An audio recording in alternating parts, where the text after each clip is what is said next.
Okay, so on to basically anything else. Let's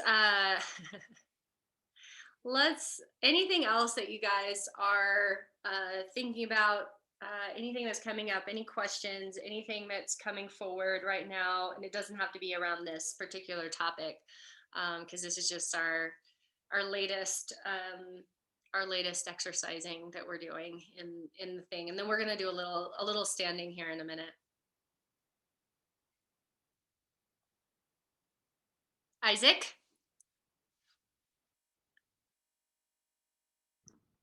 Hi.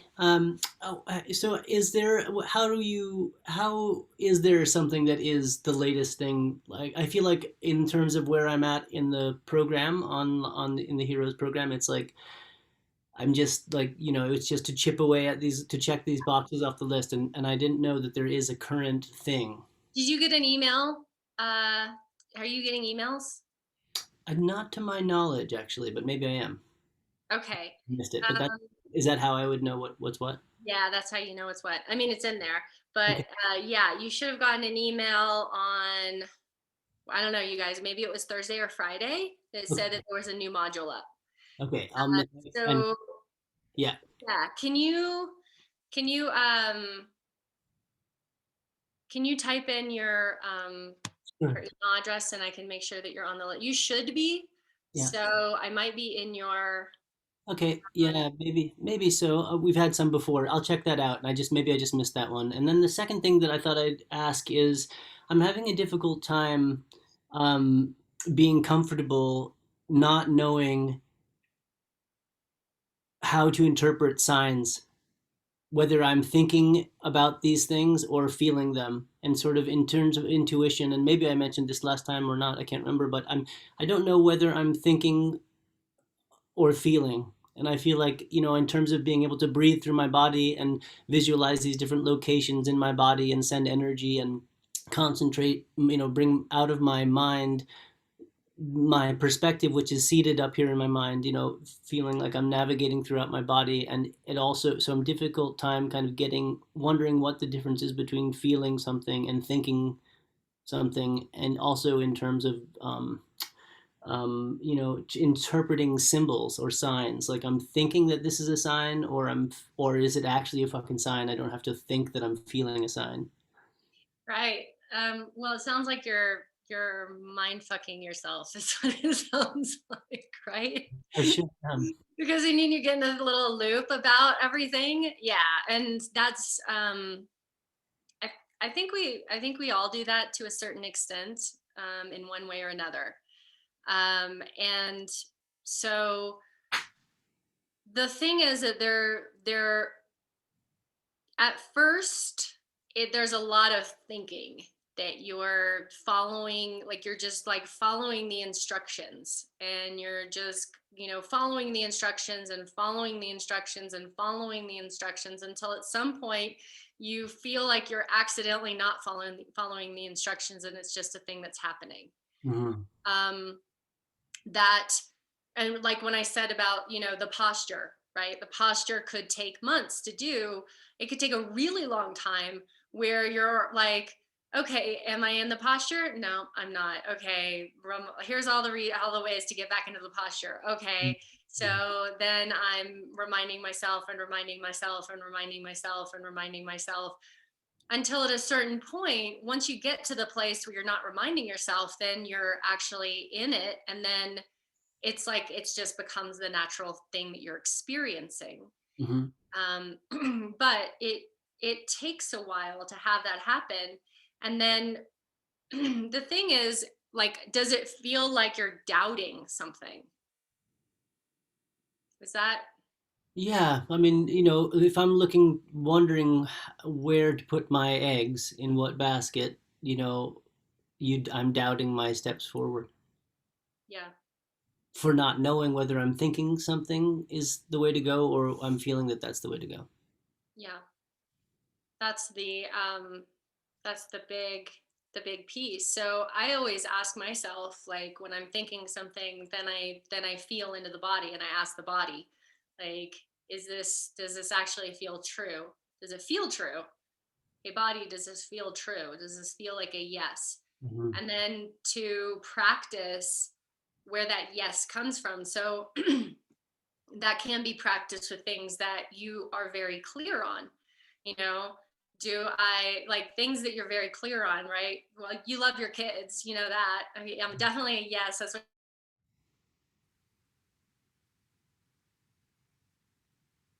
She frozen up.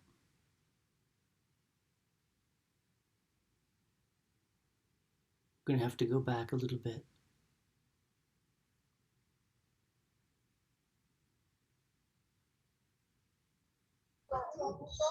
Chat, you froze up. Guess you can hear this.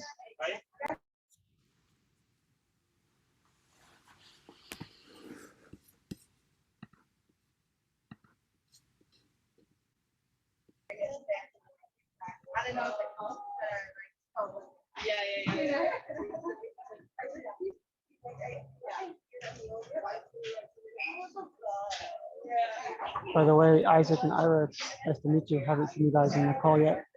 Pleasure. Me too. Well, there you are, Kat. Okay, you're back. I'm I sorry? okay. Ah, You're sure. muted. Oh, there she is. There she is. Okay, here I am. Thank you. So, Okay. so I, So, you were you know, still there. Yeah. it's kind of the mind, and then the body, and rechecking in and getting them to be in communication with each other and Mhm. talking with each other. And I think we all do that where we're like, oh my gosh, I have this decision to make, and is this the right decision? And we run all around trying to find someone to give us the answer. Like, is this the right decision? Is this the right decision? Mhm. Um, and that we have to keep surrendering into the fact that every decision that we make is right. Hmm. I guess that's a good point. Yeah. No matter what you decide, as long as you decide something and then you invest yourself in it, and you invest yourself with passion and love and care, then you're going to get something out of it, even if it doesn't turn out great, or it comes up to the fact of that wasn't the right decision. It's still, you're going to get more clear on what is the right thing for you every time you go down the wrong road, you realize the right road more clearly. And I guess that's been my way, and I guess I'm exhausted of that way, but I'm willing to keep on putting my heart into it and going that way. Yeah. Mhm. Thank Rachel, do you have something about this? No, I feel like you have a secret answer here. I don't. But no, that is though something that I feel from my spirit all the time of like, similar to what we were talking about yesterday of in channeling class around life is you're meant to get life all over you. So what even feels like, or maybe it was a channeling class. I don't even remember what class. It was our aligned practitioner class. One of our classes, but that every decision, like you said, brings clarity, and our soul rejoices in that. Even if it feels like the wrong path, we're learning, we're recalibrating, where our soul is expanding in that experience. So if we can look at all of it as an experience versus right or wrong choice, you. um, that's something that I've been trying to practice and play with from my spirit. Thank you. It's nice. Yeah.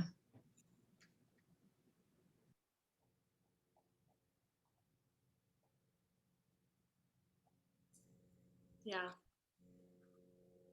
I think that we can drive ourselves crazy with trying to figure out if something is the thing or not. And um, you know, it's like I always find that somehow I do know, and that I'm usually fighting with myself over the thing that I really know, because it's the not sometimes it's really not the easiest thing. It's the harder thing, and I know that I'm supposed to do this other thing that's the harder thing, and wouldn't it just be easier to do this? Mm. I was in Portland a year and a half ago, and I had been getting this message to go to New Mexico for so long. And I'm like, I'm in Portland. My parents are an hour away. My best friend is here. I have community here. I have familiarity here. I have all of these things here that make sense. This makes sense. I could go down the road and rent a house and life would be easy. Makes sense. And I totally like, I can't tell you how many card readings were done Right, right. in the course of the like 2 weeks while I was like getting my shit together and watching myself put one foot in front of the other to go to New Mexico no matter what. Mm. And kind of watching myself. And that's something that I also pay attention to, is when it feels like I am taking steps towards something, and almost like I'm watching myself take action in small little ways. And I'm like, oh, isn't that interesting that I made that choice, or that's what I'm doing? Like, why am I, why am I organizing these things this way right now? Why am I putting, you know, why am I making this, doing this if I'm not making this bigger decision? Um, so I think sometimes that's where I find myself, that kind of watching myself take action while I'm pretending that I haven't made a decision. Is that helpful, Isaac? It is As helpful, and I feel like that I see in hindsight, I see that that the prayers have been answered, and that that I have been granted or something the gift of which I was asking or something like that. But it happens infrequently and occasionally, I guess. But I feel you. Yeah. Yeah. Beware your prayers being answered, because you will probably have to really go through something in that process of having your prayers answered. But then life becomes more magical. Mm. Thank you. can I share a little bit something else too that came to me that I've been working with around this, like the signs and making choices, is I've been being guided to notice that when I'm really hung up on a choice, it's because I'm making that choice from a future self that isn't already there.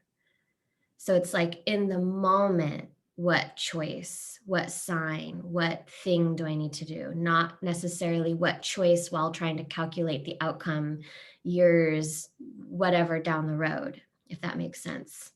So I can tell if I'm getting really tripped up on a sign or a choice or which direction.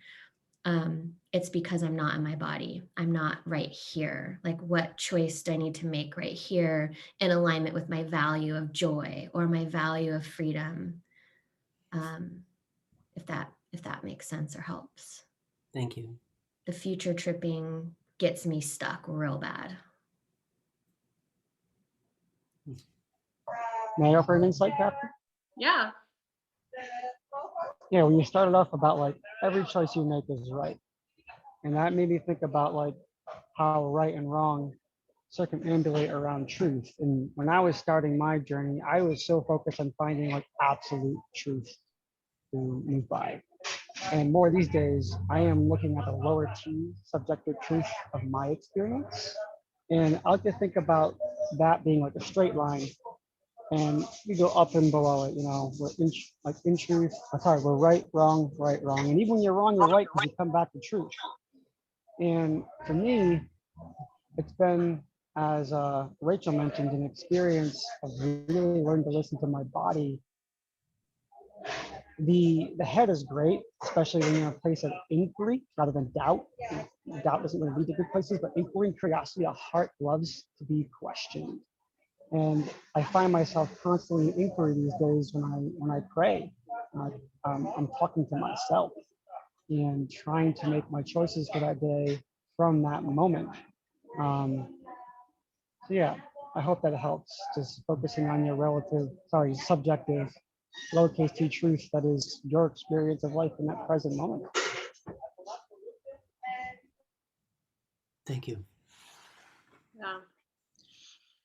and to bring your practice into it, to bring your spiritual practice into it, and notice where the human is kind of getting in the way, because the human really wants us to be safe. It wants safety over all. It wants a consistent, safe knowing of what's going to happen next. And a lot of times when we really tune to our soul or spiritual truth, that stuff is messy and inconvenient and sometimes chaotic.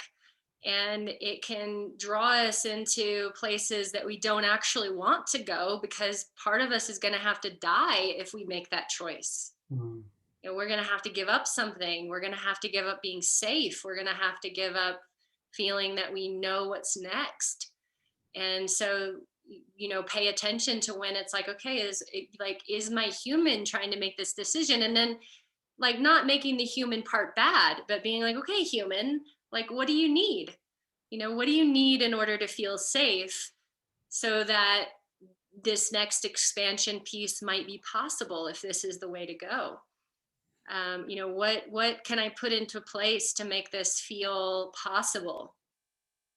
And even I was trying to make a very human-ish decision on something that's very logical and humanistic. And then yesterday we were on a channeling call and Rachel was on there, and something she brought through was like, you need to connect to this lifetime on this other planet with the 3 suns and receive through the sun the new codes for this thing before you make this like very human decision. And so this morning I was like, I got in the bathtub and it's all like windows and the sun is coming. So I was like bathed in the sun. So I was singing like madness, crazy, incredible, all over the place with this, like singing and bringing in, like praying and bringing in these codes and connecting through the sun. And I was like, okay, like honestly, it doesn't matter what decision I make. I feel great. I was like, this is the magic. Like, this is the stuff. Like, don't let me forget. Don't let me forget that this is the real work that I do. Everything else is just, I don't know, my mind trying to figure out like busy work. All right, I'm just gonna copy and paste this, and you should be on the list. All right, who else anybody else got anything coming up these days? Questions? I'm just gonna say that I have a lot coming up. I've already said a lot, so I'm gonna step back and see if anyone else has got something, but I definitely want to share what's been going on in the last few weeks at some point in this call. Okay.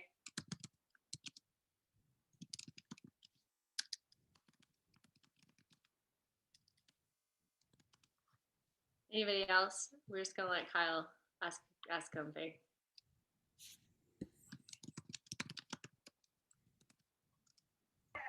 Going once, going twice. All right. Tell us where you are though, Some- Kyle, before you go. Where are you? Tell us about where let's take some guesses. Wait, I think some people already know. Catherine knows. I'm going for Bali. Yeah. No, Tyler. Costa Rica. Yeah, this place is becoming my new home. I was supposed to fly out today, and I'm staying for 2 more months. You're staying 2 more months? I've experienced more magic and growth here in the past 2 weeks. I have, yeah, that's just to start, just to get a feel for how I'm going to live and work here. Because in the past 2 weeks, I've experienced more magic and love and growth than I have probably in the past few years of my life. Something magical has been happening here for me in general. And I chose to come at this time because my astrologer told me that like this month for me has contains some cosmological, astrological energy that's very rare at any lifetime. Jupiter has been directing my sun for like 2 weeks, along with some other massive conjunctions. So I came during that time. And as soon as I arrived, my friend, right, seen since before COVID, moved on here for a vision and stayed, said, oh, he was a across from my ayahuasca retreat center, and they had an opening on Saturday for locals only, which I was invited to through him. And for some of you, you know my story of my last time with Aya down in the Amazon with the Hunikuan. It leveled me. It put me through like years of reparation because of poor integration services, and I literally came close to death, like anxiety, depression, lost my home, job, purpose, caught in a toxic, codependent relationship that I was too afraid to leave, even though I knew it was bad. And I just got out the other side of that a few months ago. But when I got this offer to sit with grandmother again, all I felt was like elation and yes in my body. So I went for it. And one thing I've always been afraid of in group ceremony settings is going into full release. There's a part of me that believes that would be too dangerous for others to hold.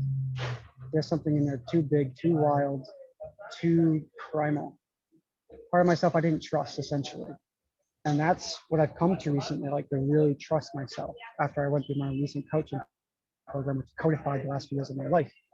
So I went into that first cup easy, prayed for forgiveness with my relationship, my partner's here, big medicine, separate story, ex-partner. And then second cup, I couldn't hold it. I tried to hold the energy and be with it and meet the medicine in the way that ayahuasca was going to try to do, but I called in too much that my body could handle. And I couldn't keep my eyes open. My muscles were failing me. I collapsed into the ground. And I'm like, okay, I guess I'll surrender. And then I'm like, wait a minute, I'm about to puke and I'm about to shit and I'm about to vomit. What's going to happen? What came to me is that, oh, maybe you're actually dying. I got that hit. It's happened to me in the past, feeling like I was actually dying. So what I ended up doing, without even thought, I kind of just sat up and I spoke to myself that I said, Kyle, you're dead. And I accepted it.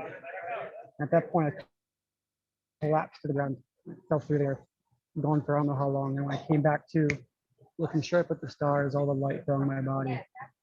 And ever since then, the magic has like exponentially increased here. I have never felt more aligned, more powerful in a good way. Power is a good thing, power positive, and vibrant and on purpose and sure of myself. And in that, feeling a lot of energy and spending a lot of time with my practices to like wield it and to let it flow and not create anxiety or any of the other not so serving forms of energy. So that's like where I'm at. It's really beautiful and I feel incredibly supported and I feel confident in this reborn body. Amazing. Welcome to being dead. And where are you exactly? I didn't get that part. Sorry, Costa Rica. Ah, Costa Rica. Okay. Wow. Beautiful story. All right. Well, that's super exciting, Kyle. I'm really happy for you that you found this amazing place at this amazing time and that you're healing and opening and getting to stay there for longer. Did you have any a question specifically?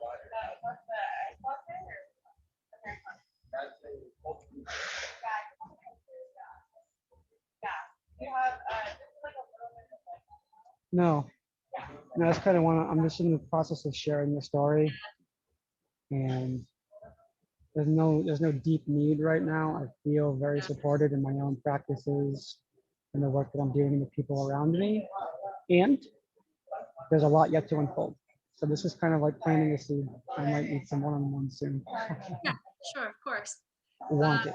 And I think that you staying there is really valuable, giving yourself this extended period of time to integrate and be really deep in your personal practices and to like be devoted to that and a new, I can only imagine in a new way, is just to fully integrate. And so often we have these huge experiences and then we have to go back to the world and work and doing all these things, and Yeah, just to continue to be there and be in it, in the energy and be in the integration period is definitely going to be a benefit.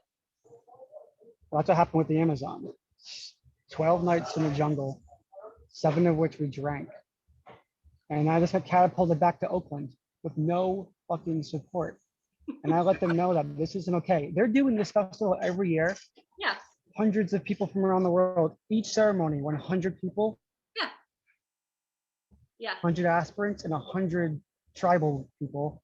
And it's like, oh yeah, they're doing their thing. You're good there, but like, go back to the world and integrate on your own. I'm like, this is a problem. And this is actually, I guess, I'll plant a seed of curiosity. Since I'm starting my psycho-spiritual integration coaching, no clue, I mean, it's no question why I come to this. I'm figuring out how I'm going to broach the approach of retreat owners who do these group ceremonies and are clearly not offering proper integration. And I'm just like steeling myself to like be able to meet these people in a good way, and offer my services. I still have a lot of like anger around what happened to me and feeling that like there's no excuse for it. These days, there's no excuse for it. So, Well, you yeah. know, so this is great, right? And just be grateful for it. Just be so grateful for it because Yeah. this is your teacher. This is your, you got this really hard medicine so that you would understand the importance of integration and to offer the support and be able to change this culture. So, like honor that anger, like honor that that experience and with as much gratitude as you can because it's is this is we've been talking about milestones in the line practitioner course. This is a milestone. This is a significant milestone that if you went into this medicine, you didn't get this integration piece. Now you know that that's a significant part of what you want to offer and create in the world. Okay? Yeah, I have to do it right this time. Yeah. And I've been doing the anger breath like many times a day, and it helps. Yes, very loud. Yeah. Thank you for that. Okay. Thanks, Kyle. Happy you're Thanks everyone integrating. for listening. All right. Anybody else before we practice? Anything else coming up? I'll talk. Sorry, I'm in the Hey, car. Lynn. Hi guys. I just wanted to talk about what Kyle was talking about a little about not integrating some of these huge experiences that we have sometimes with the plant medicine. I've definitely been through that and not getting the support after, which I feel so supported in your classes and programs, Catherine. And I feel like even years later, I've integrated things just in doing these courses. And this year, I went through a huge transition with some of that. And I finally, just this year, really learned to trust myself and trust my experiences. And like Rachel was saying, like everything is an experience, and the highs and the lows and some of those deep, dark lessons that we're so unsure of sometimes, and they just threw up our system on so many levels, but then you learn these deep lessons from it. So I just wanted to share about that I also had that experience this year to really trust myself, really trust every decision that I'm making, like you said, Catherine, to be the right one, that we really learn deep things from everything that we do. So I just wanted to also share that with you guys. Yeah. And just happy I'm here today and I'm not missing all. Good to see you, Ray. Yeah, I mean, I think it's fascinating these things that we go through, and we often don't know for years what the messages really were, or what we got out of it, and it's not the thing we think that we got out of it. It's all of these times that we have these experiences, and then or these decisions that we make, right? And we're like, fuck, why am I making this decision, or why did I make that decision? And we think that it was really the wrong decision. And then so many years later, we're like, oh, wow, that saved me. That decision saved my ass like nobody's business. Whew, wow, how glad am I that I made that decision, that I was beating myself up over for making that decision. And then all of a sudden I'm like, wow, that was the thing that like changed everything and put me on a totally different path. And I'm, avoided this incredible amount of pain. And, as far as our intuition, like, especially if we feel like there might be some judgment in it, we can shut our intuition down. And I know that I've done that before, where I'm like, maybe judge, I feel like, oh, I shouldn't be having this thought about this person or this situation because that's judgment, or I'm being judgmental. But then later on I figure out that, like, oh, the exact thing that I was thinking about that person is actually the truth. So based on their actions and things that they're doing. And then I'm like, oh, actually, my intuition is spot on, that I was having emotions and things come up, and feelings come up around, interacting with this person or going into this situation or this thing. But I realized that space of like, oh, just how much I have to continue. We all do continue to surrender and trust ourselves more and trust ourselves more and trust ourselves more. Um, and there's so many places that we can catch ourselves up on that piece of trust. How do we trust? So we're going to do standing practice. So everybody go take a quick pee and let's meet back in 3 minutes. And we're working on the standing practice in another space around, like, it is also a trust practice. So I think it's going to be good. So everybody go get water, whatever you need, and then we're going to stand around.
Okay, let's get set up. Books are really handy to stack your computer on as well.